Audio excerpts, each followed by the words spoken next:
School के दौर में जब मैं मीर, गालिब, ज़ौक़, सौदा, दाग इनकी शायरी की तशरीह अपने अल्फाज में करता था तो मेरे टीचर्स और मेरे क्लास फेलोज़ मुझे फ़िलासफ़र कहा करते थे, एक फ़लसफ़ी। उस वक्त ऐसा लगा कि शायद ये कोई खामी है, कोई बुरी खसलत है या कोई ऐसी बात है, कोई ऐसी अदा है जो मुझ में नहीं होनी चाहिए। लेकिन जब मैंने इकबाल को पढ़ा, जब मुझे ये पता चला कि इकबाल एक फ़लसफ़ी थे, तो फिर ये समझ आया कि ये तो बड़े एजाज़ की बात है अगर आप एक फ़लसफ़ी हैं तो फ़लसफ़ी क्या होता है और ऐसी कौन सी बातें हैं जो एक फ़िलासफ़र को फ़िलासफ़र बनाती हैं। हर 40 बच्चों की क्लास में एक फ़िलासफ़र पक्का होता है, वो फ़िलासफ़र जो तशरीह अपनी मर्ज़ी से करता है, जो अपने ख़यालों में खोया रहता है और जो दुनिया से बिल्कुल अलग थलग अपना एक डिफरेंट स्कूल ऑफ थॉट रखता है। जैसे इकबाल एक फ़िलासफ़र थे। तो आज हम ये समझेंगे कि एक फ़िलासफ़र की साइकोलॉजी क्या होती है, उसकी ज़िंदगी के ऐसे कौन से सच होते हैं जो उसे फ़िलासफ़र बनाते हैं। आज हम बात करेंगे एक स्ट्रेंथ की जिसे साइकोलॉजी इंटेलेक्चुअल कहती है, और वो इंटेलेक्चुअल क्या होता है आइए देखते हैं।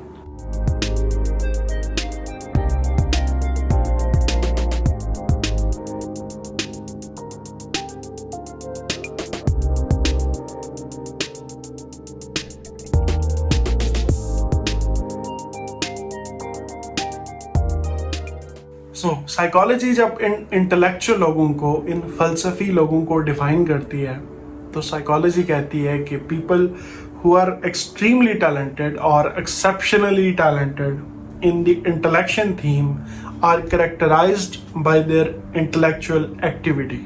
दे are introspective and appreciate intellectual discussions.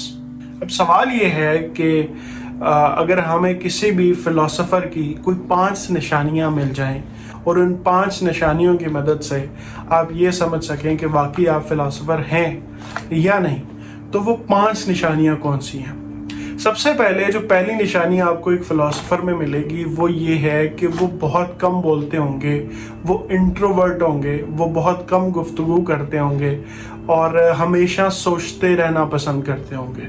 जो एक इंट्रोवर्ट होता है उसके अंदर अल्लाह ताला ने सोचने का मैकेनिज्म बहुत अच्छा दिया होता है। अब जब वो इंट्रोवर्ट ऊपर से एक फ़िलासफ़र भी हो, यानी उसे डीप थिंकिंग की पावर मिली हो, तो वो फिर क्या कमाल का सोचेगा। इंटेलेक्चुअल जो लोग होते हैं, जो फ़िलासफ़र लोग होते हैं, ये अकेले वक्त गुजारना पसंद करते हैं, ये कंपनी इंजॉय नहीं करते, ये अपने ख़यालात के साथ वक्त गुजारना पसंद करते हैं, उनमें खोए रहना, गुम रहना और उनको सोचते रहना, ये इन्हें पसंद होता है।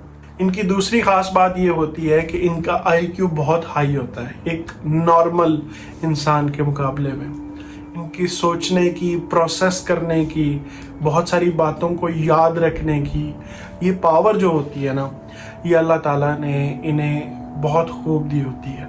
और इस जहानत का, इस यादाश्त का ये सबसे ज़्यादा यूज़ करते हैं हिस्ट्री को पढ़ने में, उसे समझने में।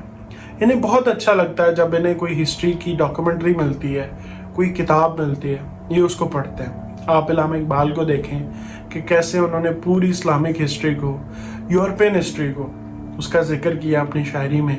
और ये तभी मुमकिन है जब आपकी जहानत इस लेवल पे हो कि आप वो सारा कुछ अपने दिमाग में स्टोर कर पाएँ और उसको अच्छे तरीके से अपनी शायरी की मदद से लोगों के सामने पेश कर सकें। तीसरी खास बात ये होती है कि ये लोग बहुत गहरा सोचते हैं। अब सवाल ये है कि क्या गहरा सोचना और ज़्यादा सोचना अलग अलग बातें?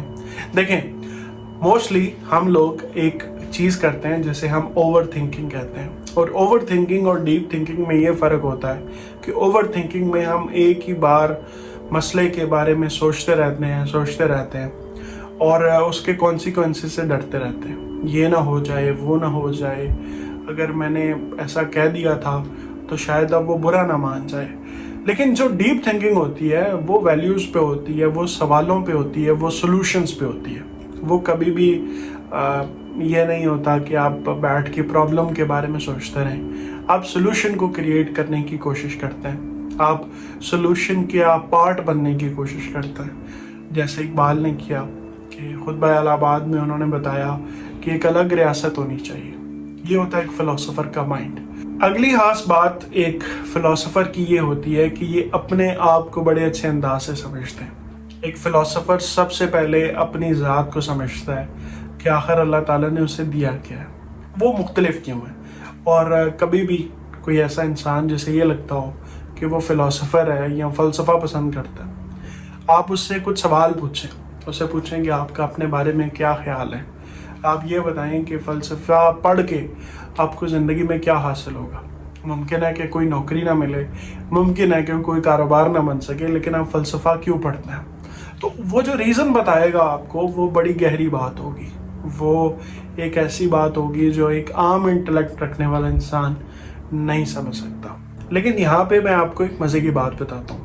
ابھی تک میں نے آپ کو 4 باتیں بتائی ہیں اور چاروں کی چاروں پازیٹیو تھیں. تو اب آپ یہ سوچ رہے ہوں گے کہ کیا فلسفی لوگوں میں کوئی منفی بات نہیں ہوتی؟ بالکل ہوتی ہے. منفی بات یہ ہوتی ہے کہ فلسفی لوگ سوچتے ہی رہتے ہیں, وہ کام شام نہیں کرتے, وہ کوشش کرتے ہیں کہ کام ان کا کوئی اور کر لے. اور انہیں چاہیے ہوتا ہے ایک ایسے انسان کا ساتھ جو ان کے خوابوں کو حقیقت میں بدل دے, اور ایسے اقبال کو چاہیے تھے قائد جو ان کے خوابوں کو حقیقت میں بدل دے. اور خواب تھا اقبال کا کہ ایک ملک بنے گا, ایک ریاست بنے گی اسلام کے نام پر, اور اس ریاست کو اصل میں جس بندے نے شرمندہ تعبیر کیا وہ قائد تھے. سو یہ تھی وہ باتیں جو آپ سے کرنی تھی, یہ تھی وہ چیزیں جو آپ کو بتانی تھی ایک فلسفی کے بارے میں, ایک فلاسفر کے بارے میں, ایک ڈفرینٹ انٹلیکچوئل کے بارے میں.